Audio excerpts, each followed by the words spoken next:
Interview का नाम सुनते ही अक्सर थोड़ी घबराहट सी महसूस होती है ना? हाँ, बिल्कुल। सब कुछ पता होते हुए भी कई बार सही समय पर सही बात कहना वो थोड़ा मुश्किल हो जाता है। सही। ज्यादातर लोग समझते हैं कि तैयारी मतलब बस सवालों के जवाब रट लो। हम्म। पर अगर हम अनुभवी लोगों की सलाह देखें तो असली कुंजी जवाबों में नहीं बल्कि खुद को गहराई से समझने में है। बिल्कुल सही कहा। आज हम इसी पर बात करेंगे, कैसे ये जो सेल्फ रिफ्लेक्शन है, आत्मचिंतन, ये इंटरव्यू में सफलता दिला सकता है। चलिए इसको थोड़ा और खोलते हैं। हाँ, ये बहुत जरूरी पॉइंट है। बात सिर्फ सवाल जवाब की होती ही नहीं। ये समझना कि आप कौन हैं, आपकी काबिलियत क्या है और आप उस खास रोल के लिए क्यों फिट हैं। अच्छा। आजकल कंपनियां भी वो रटे रटाए जवाबों से आगे बढ़कर देखती हैं। वो उम्मीदवार की अपनी सोच, उसकी सेल्फ अवेयरनेस पर रखना चाहती हैं। मतलब मौलिकता। हाँ, मौलिकता। और ये भी कि उम्मीदवार सिर्फ एक जॉब नहीं ढूंढ रहा, वो अपनी जगह और अपना कंट्रीब्यूशन समझता है। तो इस आत्मचिंतन का पहला कदम क्या बताया गया है? अपने क्यों को समझना। हाँ, अपने क्यों को जानना। मतलब यही नौकरी क्यों, यही कंपनी या यही करियर क्यों चुनना है? बिल्कुल। क्या वजह है? सिर्फ पैसा है या कुछ और भी है, जैसे ग्रोथ का मौका या किसी बड़े मकसद से जुड़ाव या फिर काम का जुनून? इस पर ईमानदारी से सोचना कितना जरूरी है? ये बहुत ही जरूरी है। देखिए, जब कोई अपने क्यों को लेकर एकदम साफ होता है ना, हाँ। तो उसकी बातों में, उसकी पूरी बॉडी लैंग्वेज में एक नेचुरल कॉन्फिडेंस और दृढ़ता दिखती है। अच्छा। और इंटरव्यू लेने वाला इसे महसूस कर सकता है। ये सिर्फ मोटिवेशन नहीं दिखाता, ये आपके वैल्यूज, आपके लॉन्ग टर्म गोल्स से आपका कनेक्शन दिखाता है। और ये चीज एम्प्लॉयर के लिए बहुत मायने रखती है कि आप सिर्फ एक नौकरी नहीं बल्कि एक मीनिंगफुल रोल देख रहे हैं। सही। और इसी क्लैरिटी से जुड़ा है शायद दूसरा कदम, अपने स्किल्स और एक्सपीरियंसेस को जॉब डिस्क्रिप्शन से ठीक से मैच करना। एग्जैक्टली। सिर्फ लिस्ट बनाना काफी नहीं है, बल्कि हर जरूरी स्किल के लिए अपने पास से कोई ठोस उदाहरण निकालना। हाँ। जैसे अगर टीम वर्क चाहिए तो याद करना कि कब आपने टीम में मिलकर कोई चैलेंज फेस किया और रिजल्ट क्या रहा। हाँ, और ये मैचिंग सिर्फ ऊपर ऊपर से नहीं होनी चाहिए। ये दिखाता है कि कैंडिडेट ने सिर्फ ऐड नहीं पढ़ा बल्कि रोल की जरूरतों को गहराई से समझा है।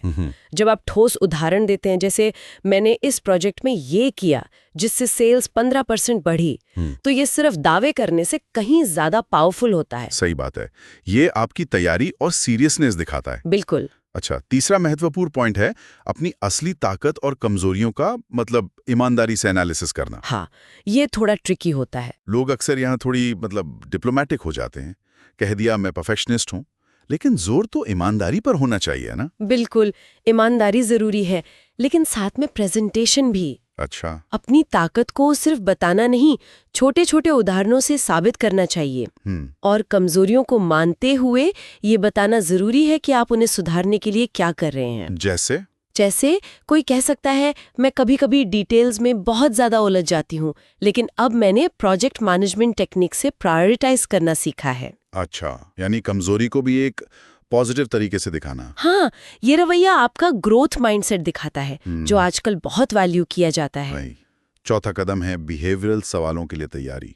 जैसे वो पूछते हैं ना, उस समय के बारे में बताएं जब आपने प्रेशर में काम किया। हाँ, वो सिचुएशनल सवाल। इसके लिए स्टार मेथड इस्तेमाल करने की सलाह दी जाती है। सिचुएशन, टास्क, एक्शन और रिजल्ट।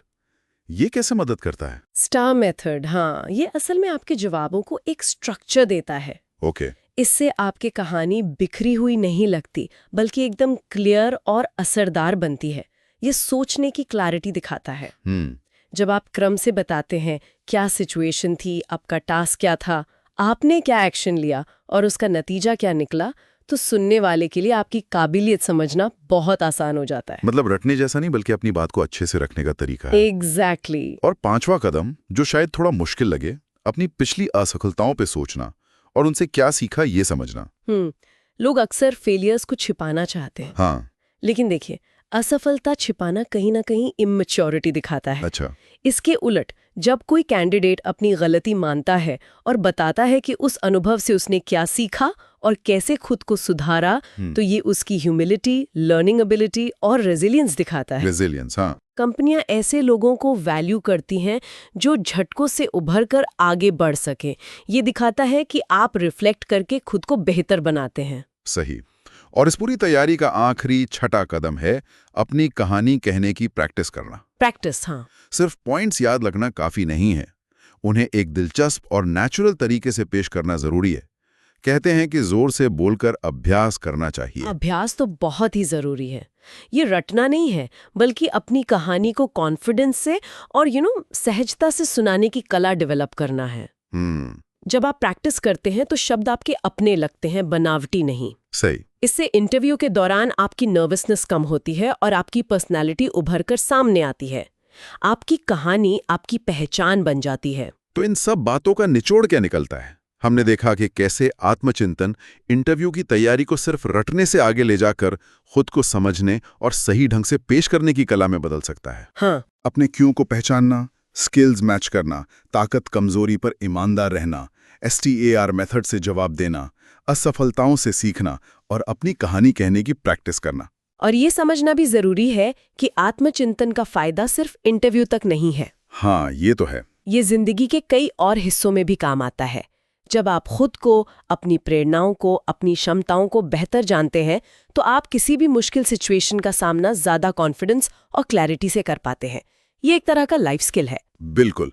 तो यहाँ एक विचार के साथ छोड़ जाते हैं, क्या आत्म जागरूकता और आत्मचिंतन का यही सिद्धांत जो हमें इंटरव्यू में मदद करता है, जिंदगी के उन दूसरे एरियाज में भी उतना ही काम आ सकता है जहां हमें अनिश्चितता, दबाव या कोई बड़ा फैसला लेना होता है? सोचने वाली बात है। इस पर सोचिएगा जरूर।